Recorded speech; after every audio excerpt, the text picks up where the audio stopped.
DeFi by Design, where we talk all things blockchain and cryptocurrency while striving to educate, empower, and enrich. What's going on, guys? Welcome back to the DeFi by Design podcast, episode number 97 here today.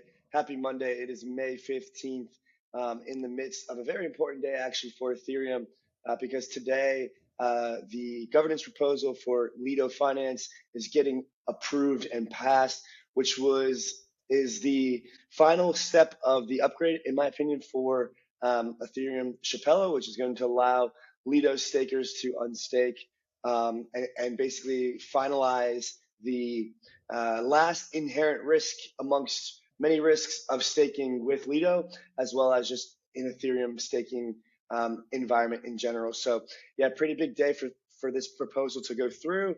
And it's fitting that we're talking today with Motty from Braavos, which is a wallet built on StarkNet to basically scale Ethereum. And so all these things are happening all kind of at once. And I put a tweet out today that was saying that I'm pretty excited for a lot of the building that's happening in the coming years. So yeah, we're going to dive into StarkNet, account abstraction, some interesting features of Braavos, what StarkNet's all about, and other cool topics. So yeah, here is Rob as well, of course. Good morning, Rob. It's good to be back. Good morning, indeed.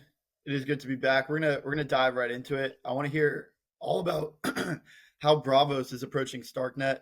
Obviously, the Ethereum chain is scaling, and layer twos are very core to that scalability thesis. So Motty, I'm excited to have you on the podcast. Welcome. And yeah, could you tell us a bit about how you see the scalability of Ethereum, both with respect to StarkNet and then how you approach this with your work at Braavos? So thank you, Rob. Thank you, Andy. Pleasure to be here. So you know, for us, Braavos is a team, and me in particular, we are kind of latecomers into crypto. So when we came, there were quite a few layer ones that we can learn from, and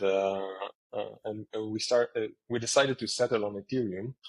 And it was clear to us that Ethereum did the right trade-offs in terms of decentralization, security, and scalability. So opting in for decentralization and security, but then we have a serious problem with scalability. Luckily, we have rollups. And when we studied the different rollups, then we came into the conclusion that validity rollups, or if you want, ZK rollups, are a better option than optimistic rollups. And in validity rollups, StarkNet has by far the most proven technology, battle-tested technology, and have the best chance to scale Ethereum to hundreds, thousands, and maybe more than that transactions per second. And that's why we decided to settle on StarkNet. We believed, and we still believe, that it will turn out as the superior L2s in terms of scaling Ethereum. We've had a super positive experience with the community as well. There's something to be said about that too, which is that there's a lot of initiatives happening to scale Ethereum, and there's a lot of initiatives around different communities, but something about the StarkNet community has a very, very good vibe to it. So yeah, I'm excited to kind of see how that tech can kind of form and come to fruition. And I think what you said about kind of the overall tech of ZK and StarkNet being better than optimistic tech is kind of like the basis of that community. So certainly excited to see that come to fruition. Now, I'm curious about what your thoughts are as far as making the user experience even better as well. Right now, you know, a lot of users are using the OG wallets like a MetaMask and even a Rabi wallet now, but there's still that kind of like problem of why is this not super intuitive? Kind of how do we help this grow to the point where it's able to be understood and used by kind of people who are new. So yeah, broadly, your thoughts on kind of like wallets and UX, and then more specifically how Braavos is kind of pushing the frontier there? So, to be frank, I think that traditional wallets have a very bad UX. That they put a lot of burden on users' shoulders. I know this is, or at least this was part of crypto ethos, but it doesn't work for users. And we see that even early adopters in crypto, and we saw that in the last bull cycle, even the 200 million, 300 million, you can name the number. When they use crypto, they didn't use like real crypto. They use mostly the centralized solutions like the FTX of the world, the Celsius, the BlockFi, Voyager, and so forth. And we all know how that ends, right? That's like the opposite of crypto. You get in a bank which is unregulated, so the worst of both worlds. But you cannot blame the users, because these kind of services, they offer them a nice experience, an experience that they are familiar with other apps that they use.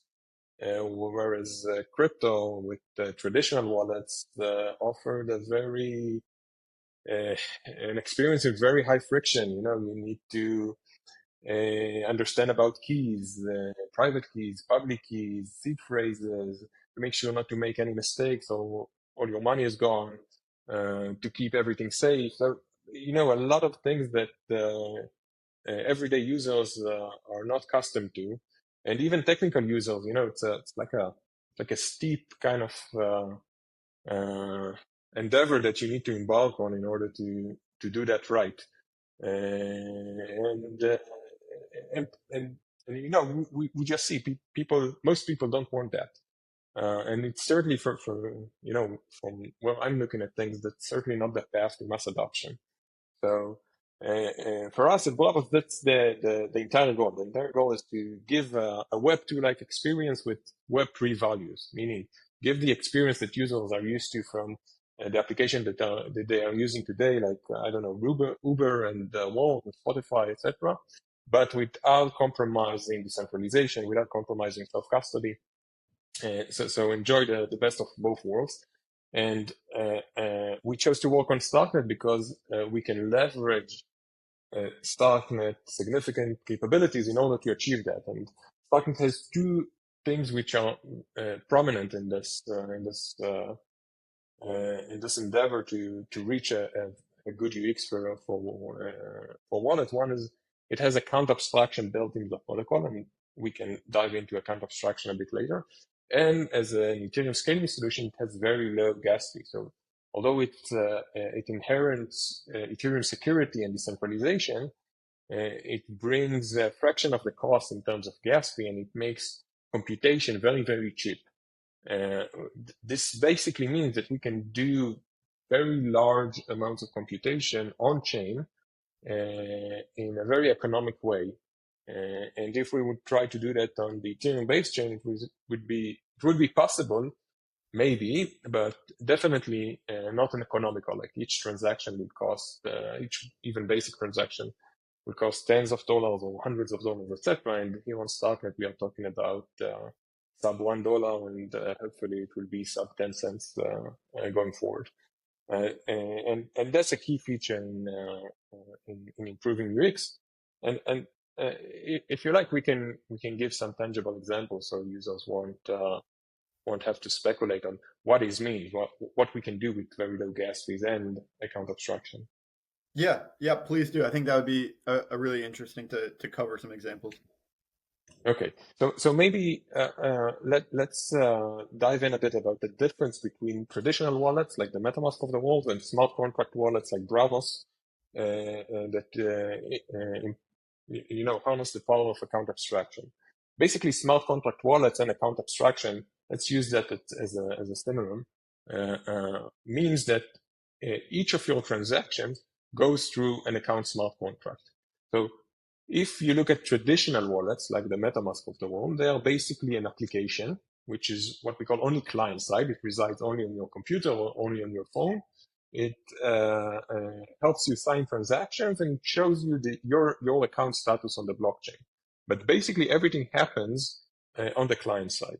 Smart contract wallets, on the other hand, has two sides. It has the application side, like traditional wallets, but it also has an account smart contract that resides on chain, and all your transaction goes through this account smart contract before they interact with any other contract on the blockchain. Now, what that means, it means that we can employ a custom verification logic on your signature and a custom execution logic on each and every transaction. And that's basically, open a whole domain of things that we can do as far as we imagine. And in Braavos, we really started to harness this power with a few things. So the basic things is around security. If you look at any Web2 solution, even if when you sign into an app and you want to order food, you have two-factor authentication, right? You enter some kind of password and then you authenticate with your phone, either with an SMS or with some sort of authentication app or whatever. But in crypto, which holds a lot of money, we don't have real two-factor authentication. Even if we have two signers, they are two different keys, which are eventually one form of authentication. Maybe for the users, I will take for the listeners, sorry, I will take a step backward and explain the three main types of authentication that use, in security at large, not necessarily in crypto. So when we are talking about authentication, the three main types are something which is usually a text password, a PIN code, some sort of pattern. Something you have, which is a physical device. So if you have it, no one else has it. And something you are, which relates to you, to your biometric identity. And a good form of security takes at least two out of these three. And preferably not the first one, not the something because it's considered the weakest one. So preferably something you have and something you are, but even if not that, so at least two. And in crypto, we have only the first one, like only something only these 12 words seed phrase that protects your money. And if you think about it, even if you use a hardware wallet, the hardware wallet itself has a 12 or 24 seed phrase, which is also something So if I steal that from you and I buy a new hardware wallet, I put that in the new hardware wallet, and I have your entire funds. And that's a very bad form of security because it's highly susceptible for phishing attacks. It's extremely exposed to malware. Users easily forget that. And we all know the stories about people who forget the seed phrase and have hundreds of thousands, if not millions of dollars locked in Bitcoin or in Ethereum or in whatever for a few good years. And part of the reason that you don't have multi-factor authentication in crypto is that blockchains don't really have a connection with the external world, and the signature scheme that they know how to verify is limited. It is not compatible with what we have in the external world. For example, on our security or on our strong security chips that we have in our mobile devices. So in Braavos, what we did, we harnessed the power of account abstraction with the fact that we can have a custom verification logic for the signature. And we said, okay, let's take the very strong security chip that we have in our iPhones and in our Android phones, generate keys that no one knows, like not the application, not the user, not the OS, not the font vendor. No one knows that. They are generated in an isolated environment. And once they are generated, the security chip can sign transaction authenticated by biometric, and all these packages verified with code on chain, meaning it's not just that you enter the wallet app and identify your biometric. That's nice, but it doesn't really verify that you signed your transaction with your biometric ID, just that you were able to access your application. And the fact that we can do that, the fact that we can have custom verification logic allows us to utilize that and use things like Face ID or fingerprint ID and top up the level of security and present a true two-factor authentication, 2FA, into crypto, I think, for the first time. So that's one thing. And that's, if you think about it in terms of UX, you can think that you are signing transaction on the blockchain, like you use Apple Pay or you use Google Pay.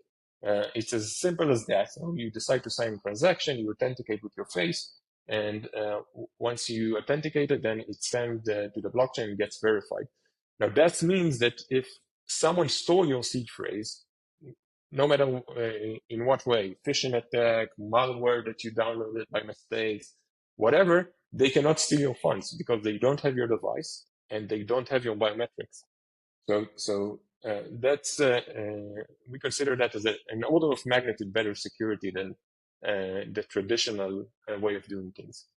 Now, if that's not enough, and you want to add an extra layer of security, then we have the multi-factor authentication, in which you can add an additional device. So let's say for your Hotlin account, you don't want to just your phone and authenticate it via your Face ID or fingerprint, etc.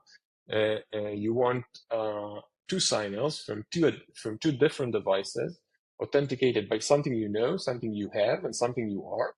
And only once you sign on these two devices, only then, and it's been verified on chain that it's true, only then the transaction goes through and interact with other contracts on chain. Now, I feel that this is a real jump in terms of both security and user experience when we are talking about crypto and blockchains.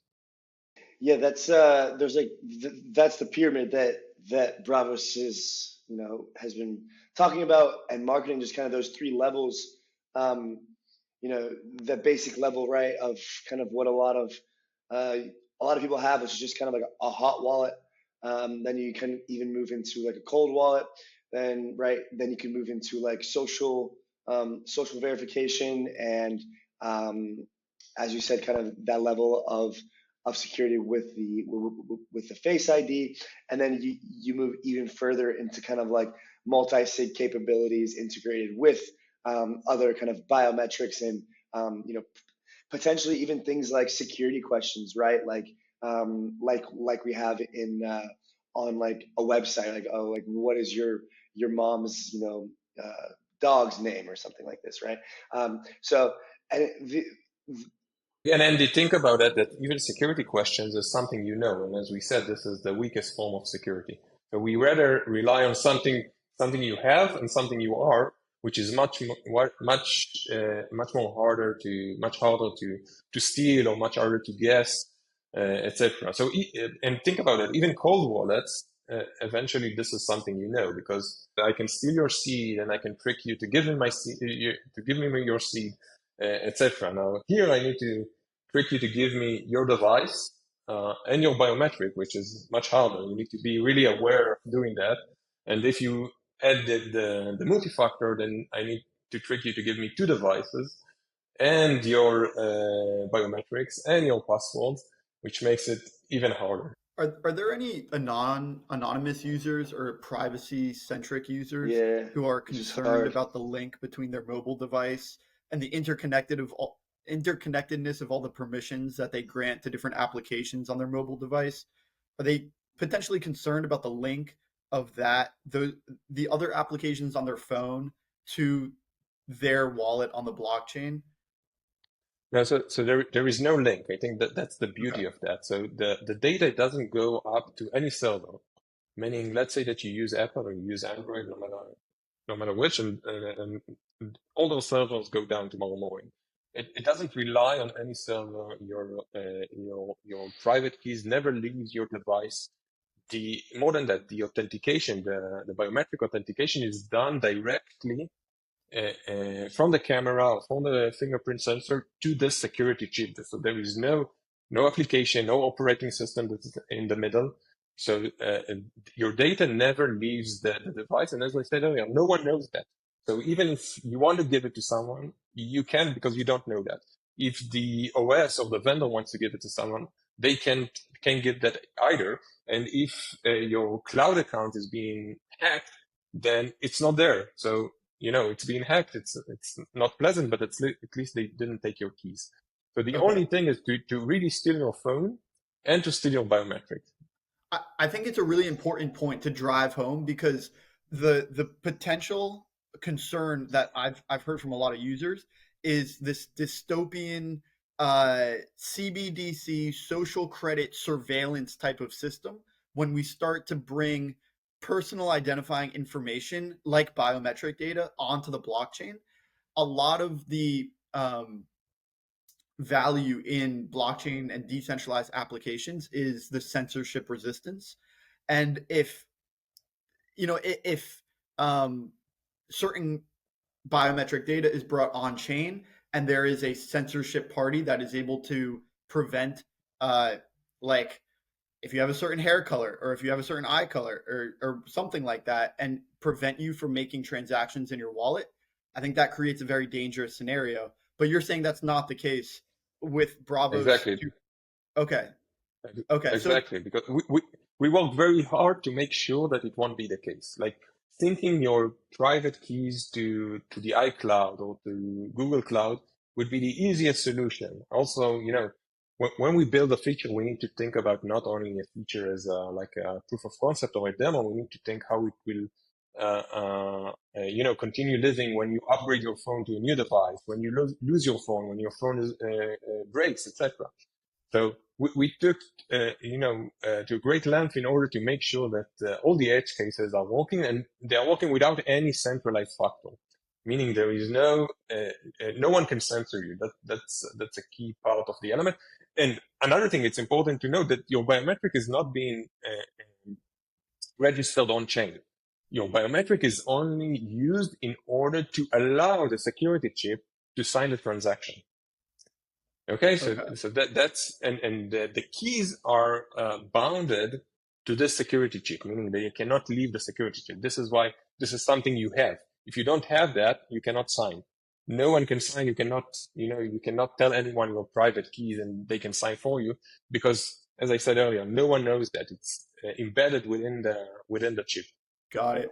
Yeah, that's very interesting. I think the capabilities of the security here are gonna be next level compared to anything else that we've seen. Like it could make the experience of just transacting on your phone, especially on StarkNet, which is currently very quick and cheap, and it's going to just keep getting better.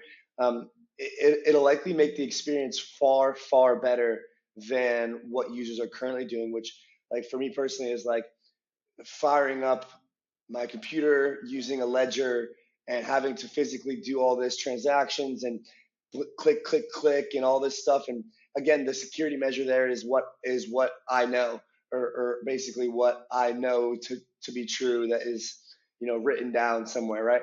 And so that capability, those security measures combined with the capability of StarkNet makes for a very, very, very powerful storm, and I'm excited to see it kind of come to fruition. And a lot of things that people are doing right now on StarkNet, from what I've seen, and from what you guys are also incentivizing, is the StarkNet Pro Score on Braavos, this recent Starkfighter campaign, a lot of education around account abstraction and the security pyramid, as well as preparation for the StarkNet airdrop and StarkNet governance. So I'm curious about what you personally are kind of expecting about, let's just say, the next 3 to 6 months on StarkNet, with kind of a lot of projects getting live, a lot of users coming on, expecting airdrops,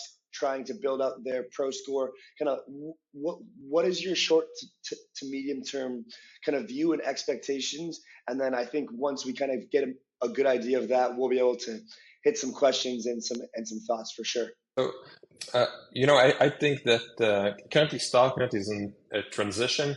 So StarkNet is going through a semi-process of regenesis in which there is a move from Cairo 0 to Cairo 1. Cairo is the programming language that we write smart contract on StarkNet, unlike Ethereum, which we write in Solidity. On StarkNet, we write in Cairo.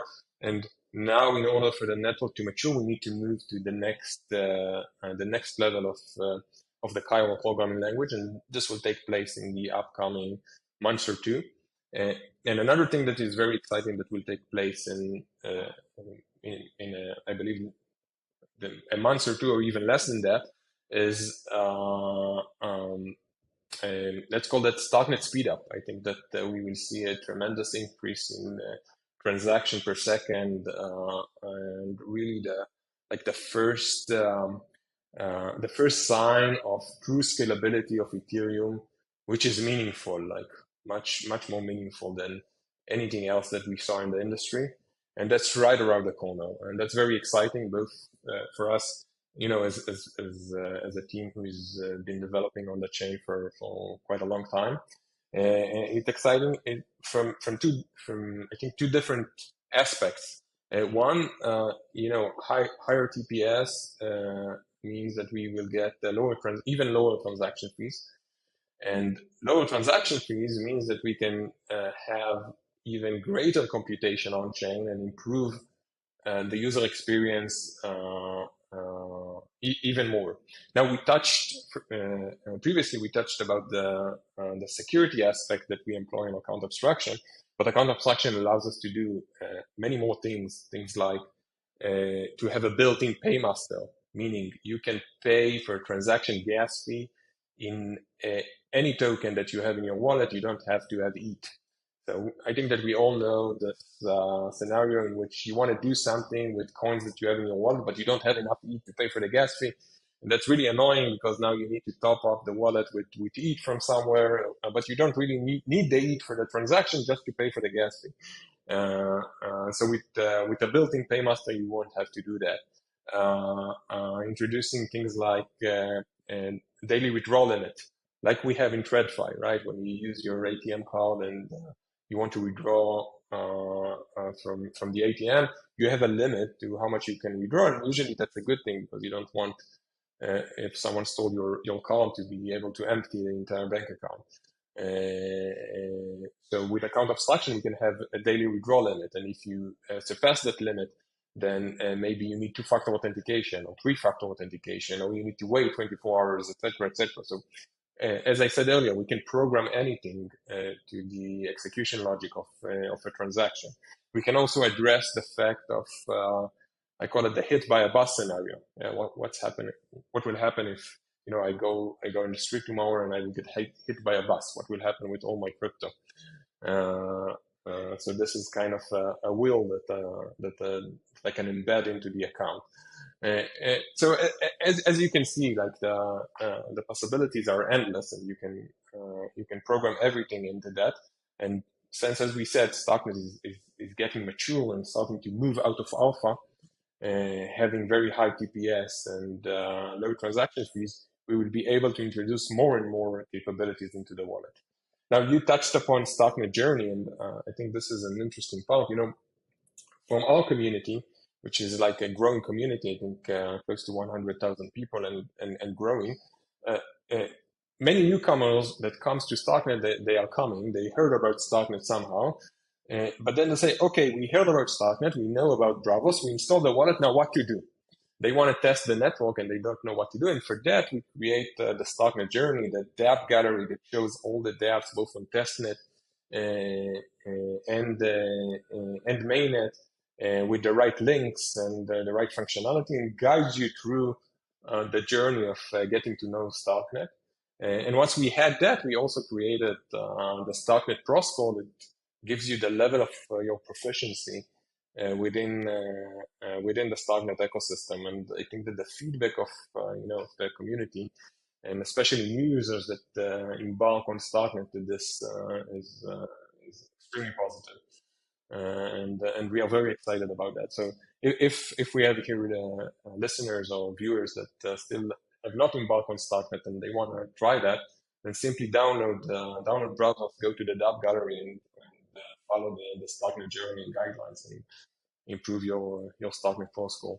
Yeah, that's right. I think it's a good as ever for our secret word Stark, which we will come back to in a bit. But happy to be here, of course, with the Braavos community. If you guys have made it this far, which you guys are absolutely rampant savages in the best way possible. So I know that you have, and you are still watching.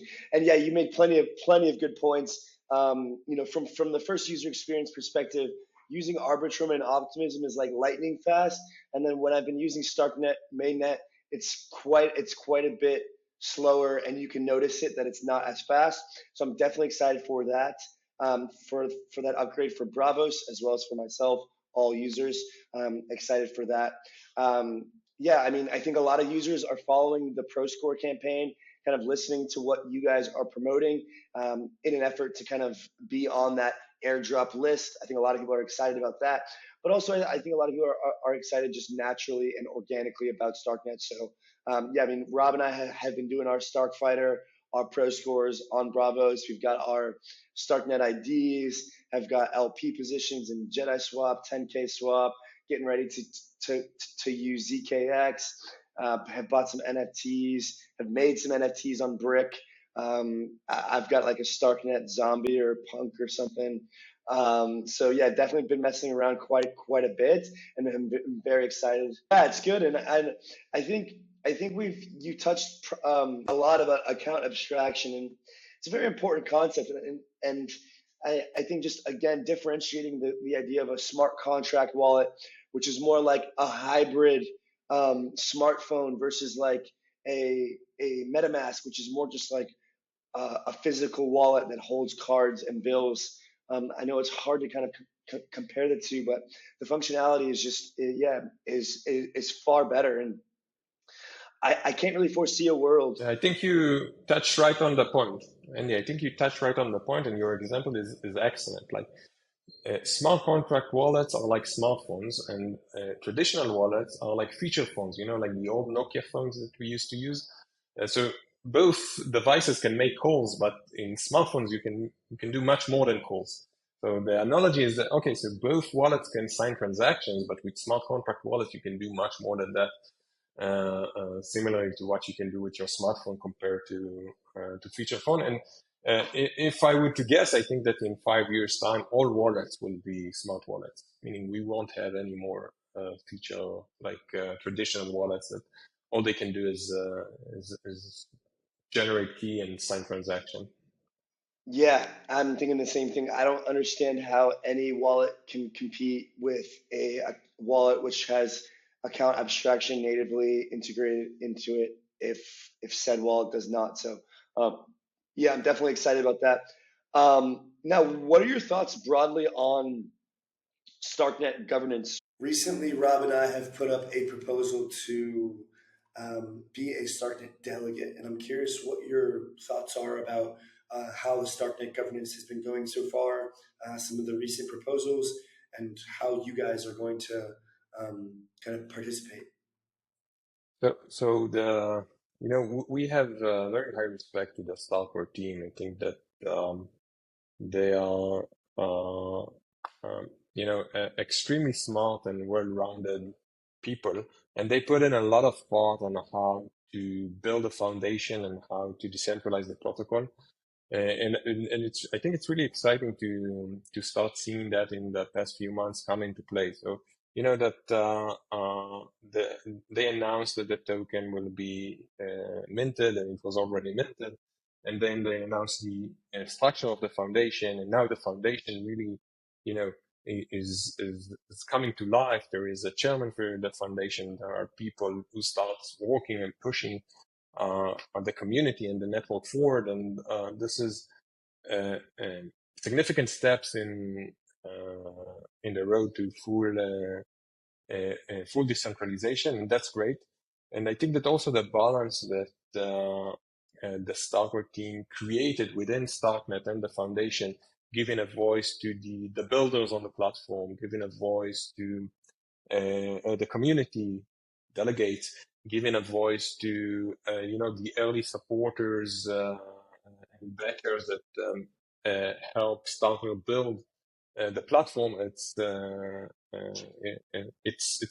extremely important, and I think it really will serve the network in the long run, because it will incentivize very, I would say, long-term kind of good behavior, or long-term kind of building and thinking about the network, how the network is best to flourish, than very short-term kind of potential for gains.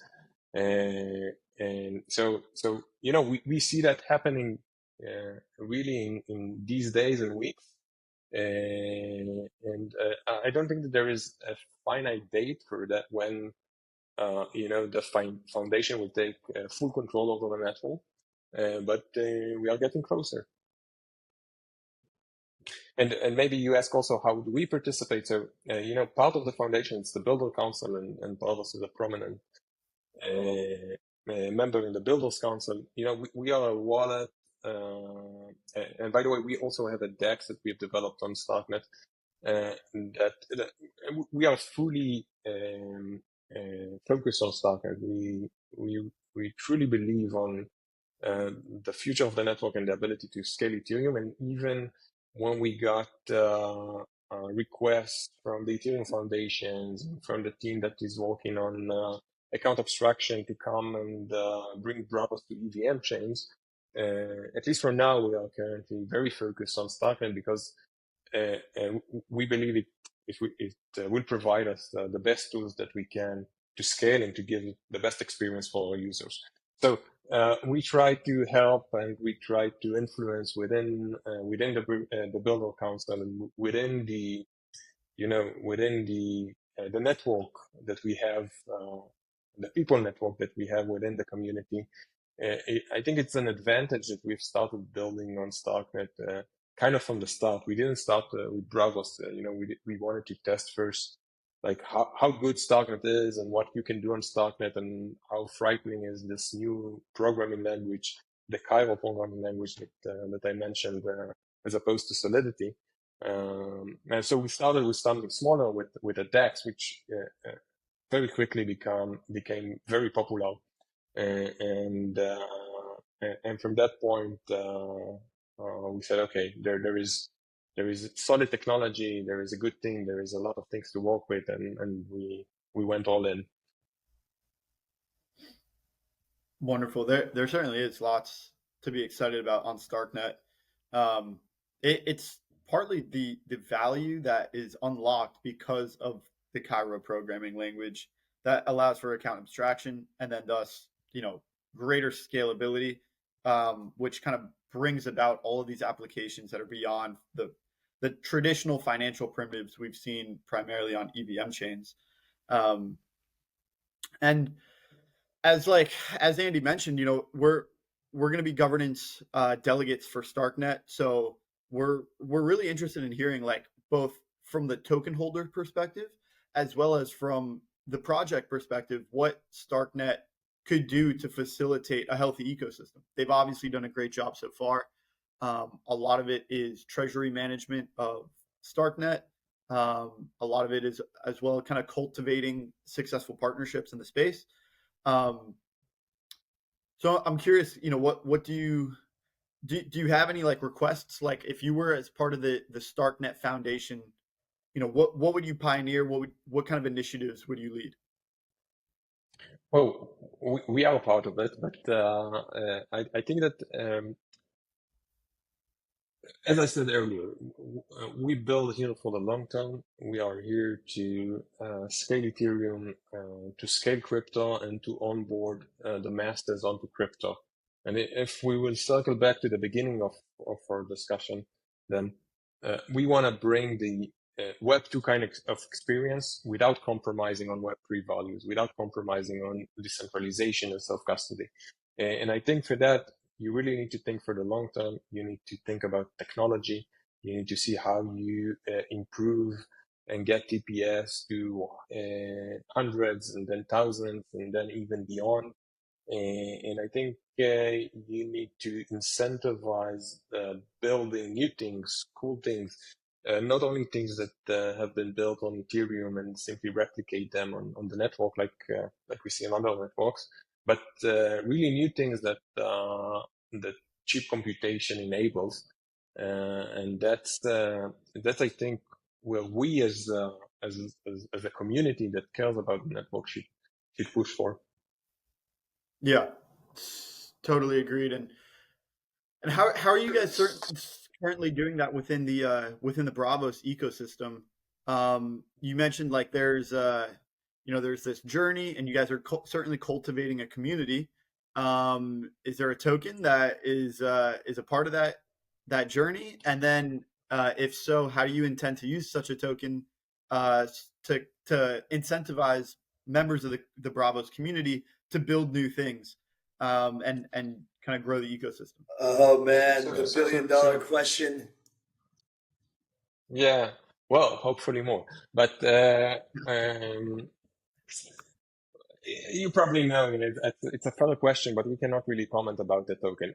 What I can say is that I think I repeated a few times the word values here in the school, and we value greatly decentralization. We think that's the main reason to be in crypto. Otherwise, let's build on AWS or let's build in TradFi or whatever. The fact that we have crypto is because we have decentralization, we have censorship resistance. No one can, put the plug off on anything that we do, and this is a core part of our value, and this is what we believe in, and this is where we will strive eventually to be fully decentralized. So I know it's not completely answering your questions, but hopefully in a partial way. Yeah, no, that's quite all right, and it is a build strategy for the long term.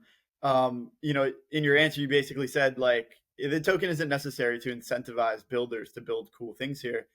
The product speaks for itself, and the main product is a decentralized network of cheap compute, or even. Yeah, but also the application themselves have to be decentralized. Mm-hmm. And to decentralize the application themselves, whether there are infrastructure applications like wallets or DeFi or whatever, that's also a core part of the process. Because even if StarkNet is fully decentralized, but let's say wallets are not decentralized, then we still have a failure point. We still have a point in which a strong regulator can censor, or anyone who gets control over can censor, and we don't want that. Yeah. So when I say decentralization, I mean the entire ecosystem has to be decentralized, not only StarkNet itself. Yeah, for sure. And guys, once again, secret word Stark. Just kind of wanted to come back here and kind of wrap us up. Very excited for the future of Braavos and what you guys are building, Motty, and very much appreciate your time today. I guess just one last question for you that we like to ask people is if you had to pitch StarkNet to one person in the entire world, who would it be and what would you say? That's a good question. I think that any serious player within crypto already knows StarkNet, so it has to be someone outside of crypto, which is open-minded enough and influential enough that might shift the mindset and its power to benefit crypto, and I would go with Ray Dalio. Ray Dalio. Nice. Yeah, that's an interesting one. I don't think we've had anyone say Ray Dalio on the podcast. So certainly unique, and he has very respectable opinions amongst the TradFi ecosystem. Haven't seen him break into crypto so much yet, but with StarkNet delivering the promise that the promises that they've made, and you've made, I think those types of offerings like Web3 applications and all the benefits of decentralization with a Web2 experience are certainly desirable to any expert of TradFi, Ray Dalio included. So that's an interesting answer. Cool. Thanks. Motty, Yeah. it was a pleasure having you on. Same, guys. It was a real pleasure. Andy, Rob, hope to see you again soon. Come visit us in Tel Aviv, and if not, we will see each other in StarkNet CC. Yes, we will. Sounds good. Cheers. Talk soon.